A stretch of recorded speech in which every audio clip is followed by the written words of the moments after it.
34 right via taxiway Bravo. Contact tower on 119.9 when ready. Seattle ground, Cessna November 176 Charlie Mike with Juliet. Request taxi for takeoff, touch and go. Cessna November 176 Charlie Mike. Taxi 2 and hold short of runway 34 right using taxiway runway 16 left. Contact tower on 119.9 when ready. Taxi, hold short runway 34 right using taxiway runway 16 left. Cessna November 176 Charlie Mike.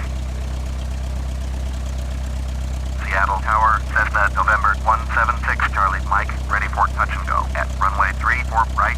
Cessna November 176 Charlie Mike, cleared for takeoff. Runway 34 right, left, closed traffic, approved.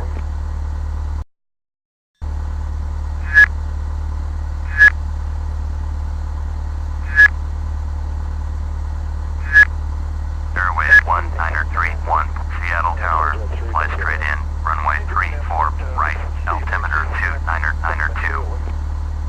Take straight in, runway 34 right, airwave 1931. Cleared for takeoff, runway 34 right, Cessna November 176 Charlie Mike. Estamos totalmente autorizados a despegar.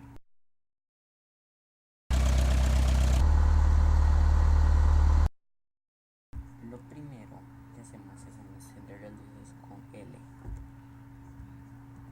Luego de esto, lo que hacemos es apretar F7 o F8 y extendemos completamente los flashes.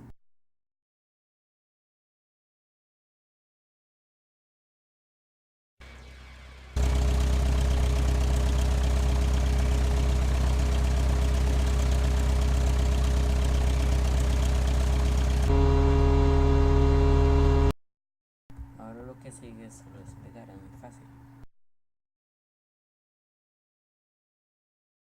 Lo que se hace es primero poner el acelerador en lo mínimo.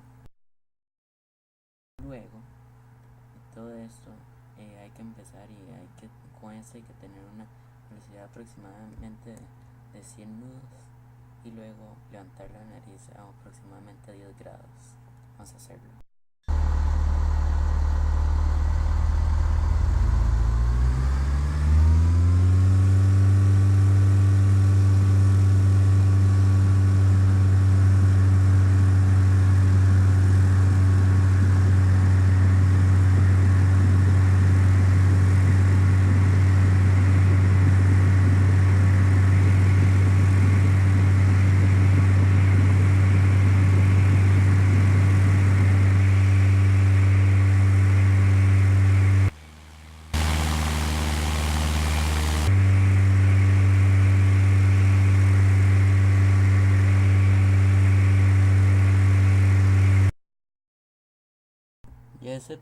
Ya eso hecho, se puede manejar con total normalidad solo teniendo la airspeed o vertical speed a una velocidad fija y nada más.